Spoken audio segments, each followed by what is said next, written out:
वफाक शिकारपुर के कच्चे में धाड़ेलन खिलाफ हलंदड़ ऑपरेशन में सिंध हुकूमत के हर मुमकिन सहकार की खातरी कराई छड़ी।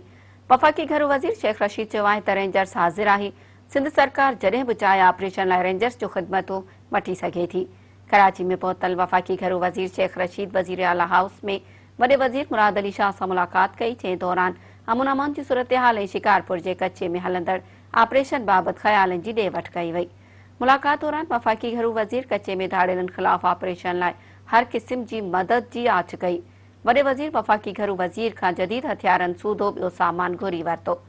वॾे वजीर मुराद अली शाह चयो आहे त कच्चे के जल्द धाड़ेलन खां पाक कयो वेंदो। कुछ हसास सामान की ज़रूरत है, सिंध हुकूमत पाण बंदोबस्त करे पई। वफाकी घरू खातो भी घुरबल सामान की फरहमी में मदद करे। वफाकी घरू वजीर शेख रशीद चयो त धाड़ेलन खिलाफ दहशतगर्दी जा केस दाख़िल कया वञनि। अमन अमान सिंध हुकूमत की जिम्मेवारी है। वफाकी सरकार सिंध हुकूमत की हर किस्म की मदद करण लाइ तैयार है।